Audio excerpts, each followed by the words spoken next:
Welcome to Barbershop Speaks. I'm Jefferson Noel, founder of Barbershop Speaks, where the heartbeat of our community, conversations from barbershops and beauty salons, comes straight to you. I can't tell you how excited I am for today's conversation. When I came up with the theme, Celebrate the Queens, I could not keep it to myself. I started calling people just to share how joyous I am for this episode. Honoring the impact and influence of women isn't something that's just nice to do, it's something we should do. In honor of Women's History Month, today's conversation shines a light on the brilliance, strength, and resilience of women in culture, media, business, and in tech and entrepreneurship. And we're not just talking about women, we're learning from them. Behind every movement, every cultural shift, and every step forward, women are leading the way. Today, we give them their flowers, their recognition, and the mic. I'm excited to dive in. Let's chop it up.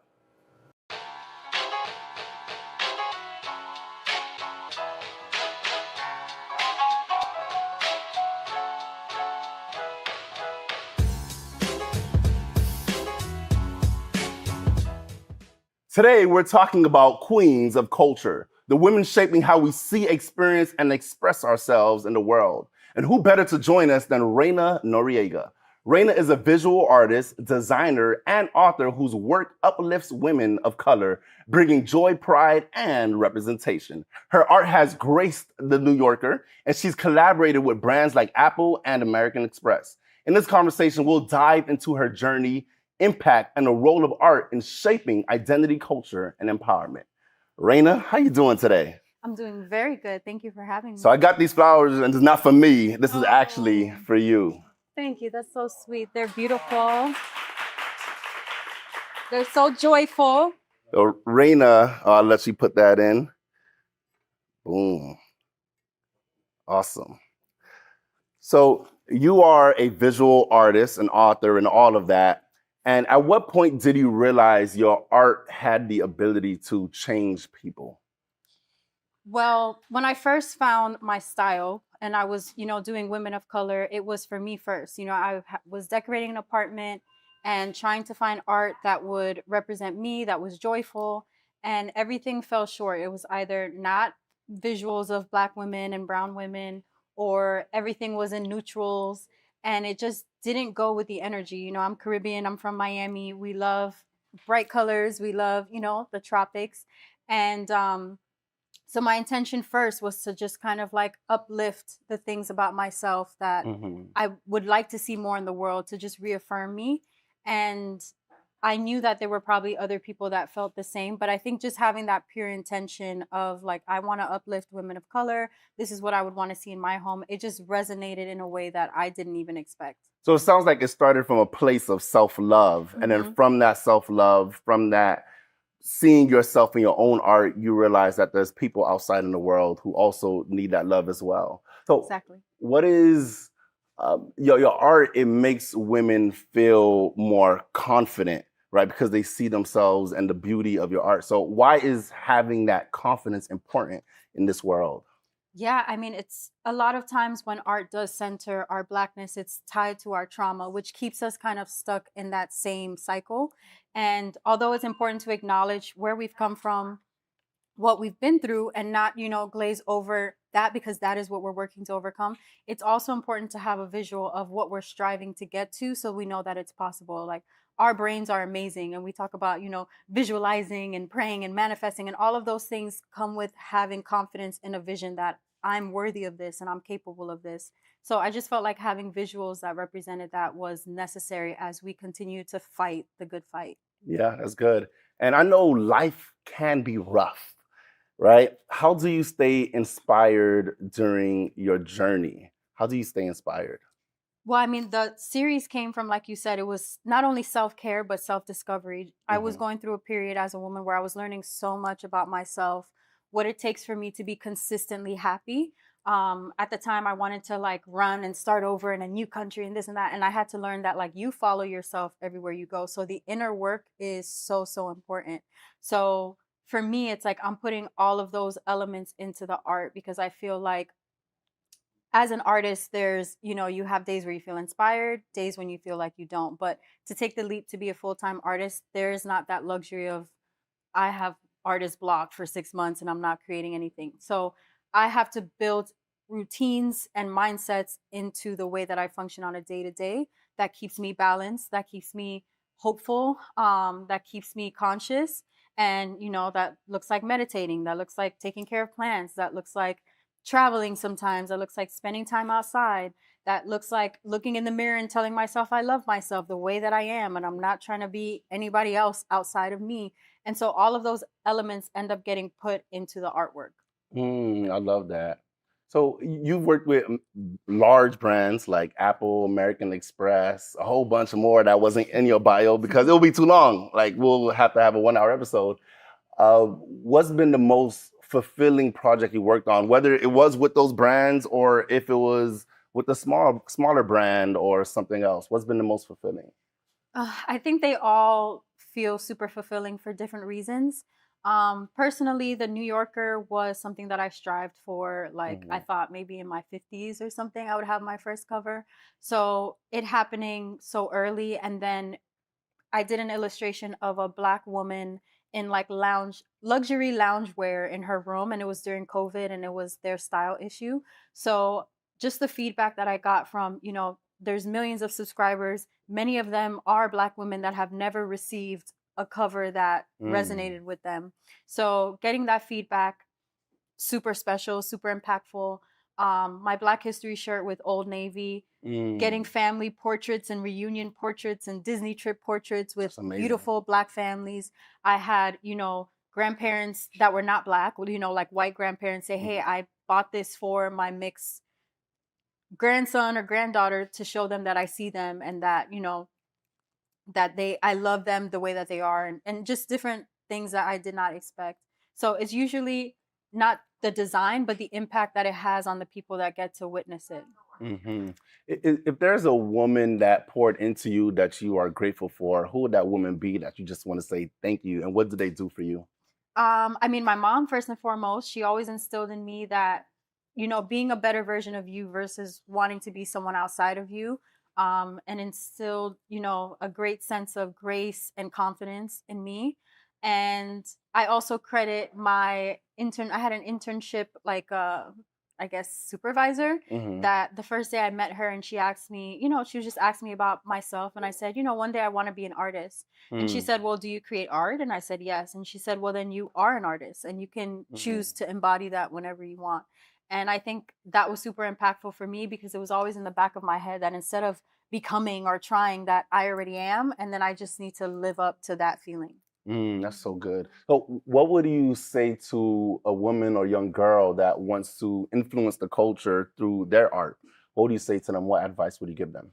What I said a little while ago, go inward first. There are so many battles that we have to battle internally so that we can figure out the purpose that God has for us, so we can figure out where we are needed in society. Like there is such a push and everything's going so fast and everyone wants to be visible, which is not a bad thing. But at the same time, your niche might not be what's popular right now. You might need to go against the grain because your message is so unique and there's people that specifically need to hear that, and you're going to inspire another generation. So it's really important to take that time of just reflection and stillness and working through things that are going on within before you start to, try to climb those ladders, which you can do it all simultaneously, but the self-work gets challenging and lonely. Yeah. Thank you so much, Lorena. This has been an incredible conversation. Thank you for being you. Thank you for being an artist. Thank you for inspiring so many others. We deeply, deeply appreciate you. Thank you. Thank you. Yes, yes. Now I'm excited to introduce our next guest co-host, Malene Rose. Malene is an on-camera host and entrepreneur whose passion for storytelling and meaningful conversations has taken her from childhood dreamer to red carpet interviewer for BET Networks. With a gift for guiding intimate, truth-filled discussions, she built a platform that amplifies voices and inspires connection. When we return, Malene will lead a conversation on queens of business, diving into the impact and influence of powerhouse women in the world of entrepreneurship. Don't go anywhere. We'll be right back. Florida. So for me, it's a little bit more personal. For the Mesman and Dover Law Firm, it's about community. For us, South Florida's our home. You all are our people. Our family, our future. The difference we'll make for you, your loved ones, your kids, matters. Because to us, it's personal. If you need us, call us 24/7 at 866-954-MORE. That's 866-954-6673. Demesman and Dover Law Firm, youraccidentattorneys.com. Great seeing you all. We need to do this more often. Will you be paying separately or together? Oh, you can put it together. No, give me a second. Hold up, I got this. I'll get the reward points. Well, I have early pay, so this time it's on me. My AI insights say that I have room in my budget, so I'll pay. Well, I got all that and more with the One Love card from One United Bank. Wait, the One Love card? Yes, with the One Love Visa debit card, I got a full suite of digital services from the nation's largest Black-owned bank. Well, how do I get one? It's easy. Just go to oneunited.com. Okay. Kristen's got the One Love card and the check. When it comes to banking, One United Bank is where I want to be. Who it is that you wanna be? Put your fists in the sky, we can let freedom ring. Welcome back to Barbershop Speaks. I'm Malene Rose, and I'm honored to lead this conversation on Queens of Business. Today, we're highlighting powerhouse women breaking barriers, building wealth, and creating impact. First, we have Dr. Kanasha Paul, founder of Black Professionals Network, the nation's fastest growing nonprofit, helping Black professionals access opportunities and build generational success. Joining her is Alexis Brown, CEO of Social Exchange Incorporated and co-founder of Black Pepper Food Festival, uplifting Black-owned businesses through transformative events. We'll dive into their journeys, impact, and how they're redefining success for the next generation of entrepreneurs. Let's chop it up. All right, so ladies, hi, thank you so much for joining Barbershop Speaks. Thank you for having us. Absolutely, in honor and celebration of Women's History Month, here are your flowers. Thank you. It was only right that we give you your flowers. Thank you. For the, yes. That's pretty. Thank you. Of course, for the amazing work that you both are doing here in South Florida. Appreciate it. Thank you. How are you ladies feeling? Good. And I got my flowers. Yes. And I have a beautiful vase. I can do a little jizz with it. Yes, yes. Okay, so let's go ahead and get started, okay? So you ladies are the leaders of culture, business, and community. What was the moment you realized the impact of what you were building? Ooh, there you go. I was like, I can start.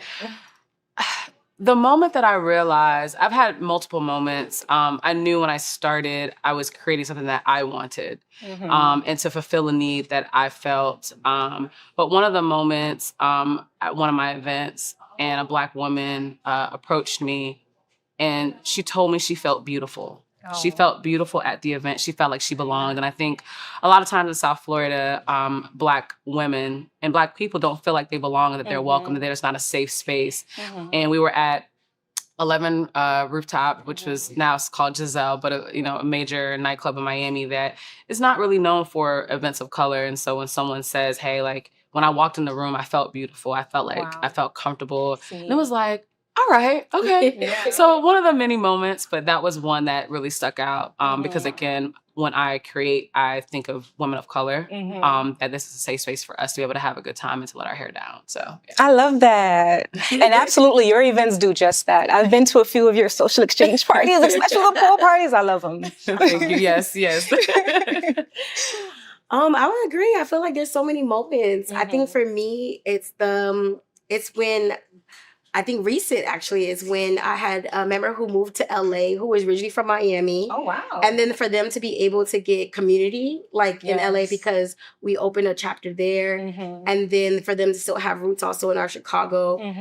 So it's like hearing those stories of just like, when you move to a new location, it feels very, unearthing. And so it's just like being able to know that you can tap in to professionals and you don't feel like you are missing out. Yeah. And then when people move to Miami, we have so much people who are moving to Miami. And so us being a go-to for them on a professional side and a business side, I think that has been so rewarding. And then I think for the founders who like I coach, when they tell me that they got a grant or when they tell me that an investor said yes to them.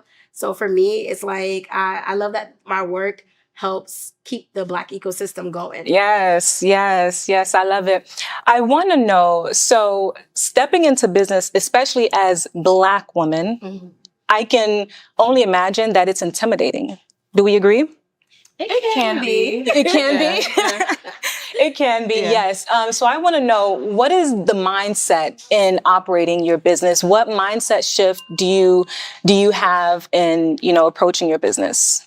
Do it and do it scared. Even if you're scared to do it. I don't think about what can't happen, because if so, you probably will never get started. You just got to just do it and just be fearless. And sometimes it works, sometimes it doesn't work, and you recalibrate and you keep going. I mean, that's a part of not just entrepreneurship, but even just working and building your brand and working a day to day. You just have to show up and to go after the dreams that you think they are. And even if you have to put them on pause, that's okay. But just to keep going and to be fearless in your pursuit of life and happiness. Yes, I love that. Yeah.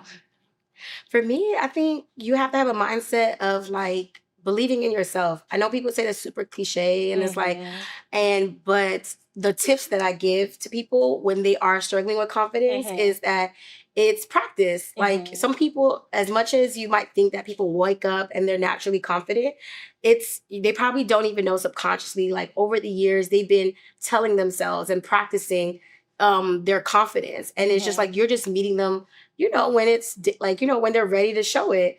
But I think for other people, I think as always, I tell people like some people say like, oh, you're so confident. I'm like, but I've been doing this a very long time. So it's not like, so for me, it's more so that I put the hours in. It's almost like Kobe mentality. Like when you play the game that you can like, the basket's going to go in because you've been doing it so much. So it's not like you don't feel insecure about necessarily your performance because you put the work in. Right. So I would say it's like believing yourself. And if you are struggling with believing yourself, like put the hours in, practice, and it'll catch up. And then you'll feel confident in yourself and the work that you put out.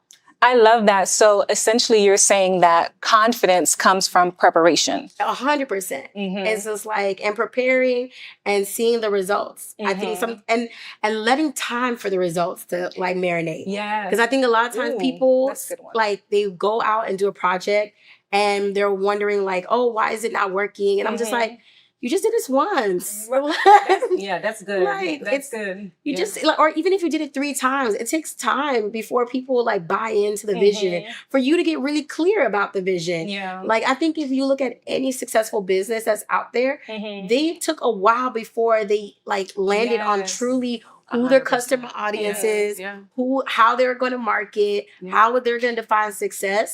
So I really think it's just like, it is preparation, but it's also letting it marinate. And I don't think people do that enough. Yeah, that's good. Let it marinate. That's a word. That's a word. Especially in this microwave, microwave society, we don't let it marinate, and then that's when the anxiety builds up. That's when we want to give up. So I love that.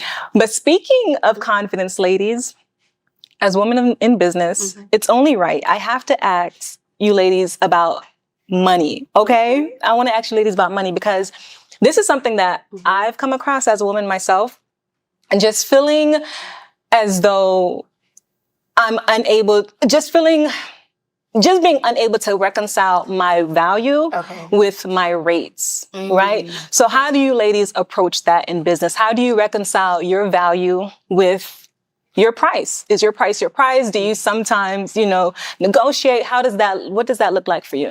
It's an ongoing journey. I don't think there's a one-stop shop answer. I also think that money and currency looks different. It's not always the dollar amount. Good. Because sometimes you may take the dollar amount, but the project doesn't make you happy. And so then it's kind of taking away from you, even though it's giving you the money. So I think looking at if this is like your passion project, because I have things that are my passion projects that don't make money, but I know that it builds community and it invests in another way. And then I have projects that actually make money and having to balance those. So I only can do so many passion projects because, Miami's cost of living is living is there. And then also I think over time and experience, and you can have your rate, but as everybody knows, everything is negotiable. Yeah. But I will say this, over the last couple of years, I've had to be more bold to ask for the number. Yes. Because even in recent, somebody asked like, what's your rate? I sent them a proposal and I'm like, man, they may say no. But I'm like, you know what? They say no, it's okay, It's right? okay. And they said yes, right? And this client driving me crazy, but they're paying the price, right? So it's like, at least, I won't say they're driving me crazy, but they're very intense. But at least they're paying the rate, right? And they see the value. And I think that we have to spend time with ourselves and to learn how to explain that, because sometimes people don't know. Yeah. Especially in the event space where the cost of things are just going up dramatically, and just the cost of doing business. And a lot of times when people want your services, they don't understand what the cost is. And just because it may not take me that long, it took me 10 years to be able to learn how to do it in a short period of time. You're not paying just for the time, but you're paying for the experience that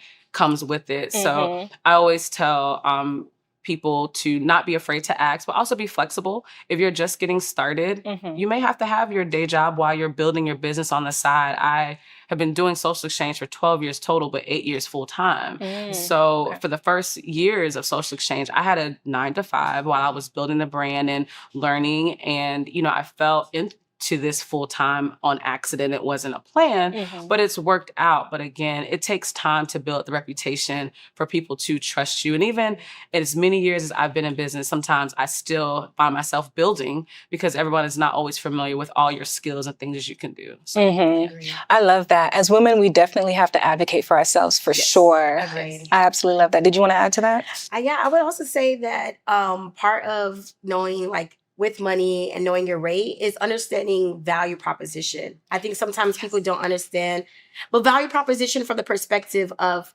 the receiver. So I think for us, we look at it as like, okay, I know my value. I'm worth $1,000 an hour.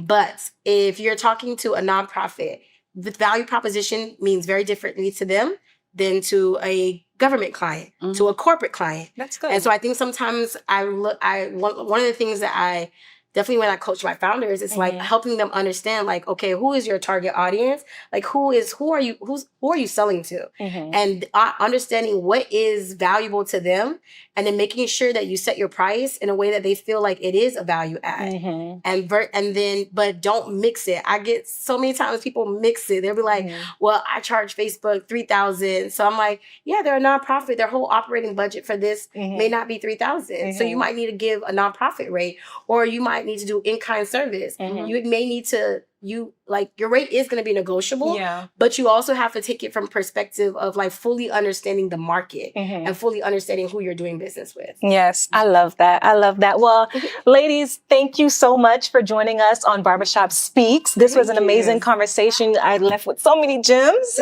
Thank you.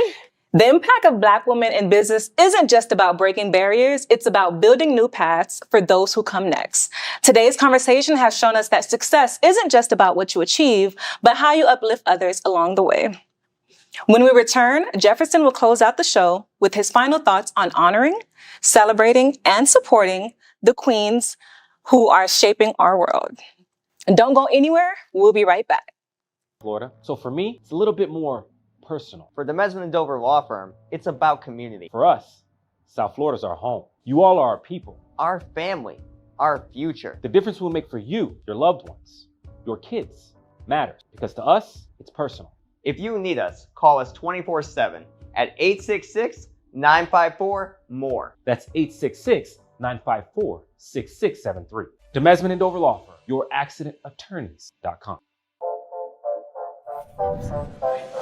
Great seeing you all. We need to do this more often. Will you be paying separately or together? Oh, you can put it together. No, give me a second. Hold up, I got this. I'll get the reward points. Well, I have early pay, so this time it's on me. My AI insights say that I have room in my budget, so I'll pay. Well, I got all that and more with the One Love card from One United Bank. Wait, the One Love card? Yes, with the One Love Visa debit card, I got a full suite of digital services from the nation's largest Black-owned bank. Well, how do I get one? It's easy. easy. Just go to oneunited.com. Okay, Kristen's got the One Love card and the check. When it comes to banking, One United Bank is where I want to be.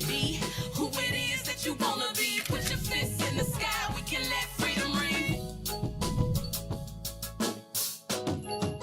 What an inspiring conversation we've had today. Raina Noriega reminded us of the power of art in shaping identity, healing, and representation, showing us that creativity isn't just about expression, but about rewriting narratives. Dr. Kanasha Paul showed us that success isn't just personal. It's about creating pathways for others to rise. And then Alexis Brown reminded us that intentionality in business can transform communities, making space for culture, connection, and economic empowerment. Before we wrap up, let me leave you with this. Celebrating the queens in our lives isn't just about acknowledgement. It's about action. It's about amplifying their voices, supporting their dreams, and ensuring their impact is seen and felt. When our queens thrive, entire families, businesses, and generations are elevated. Honor the queens around you. Invest in their brilliance. Create space for their success. Because when they rise, we all rise. Barbershop Speaks isn't just a TV show. It's a movement dedicated to fostering connection, inspiring growth, and building community. To stay connected, I encourage you to take out your phones and scan the QR code on the bottom of your screen. We love to hear from you, connect with you, and continue growing together. Today's episode was made possible by the Overtown Children and Youth Coalition and the Children's Trust.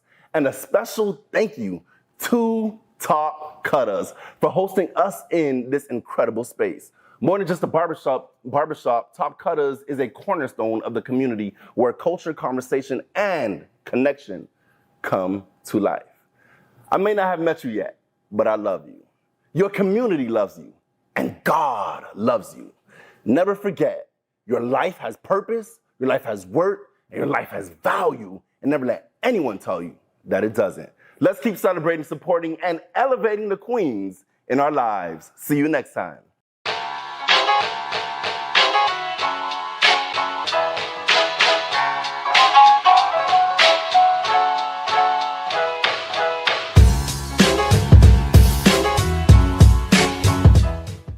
We are Black excellence.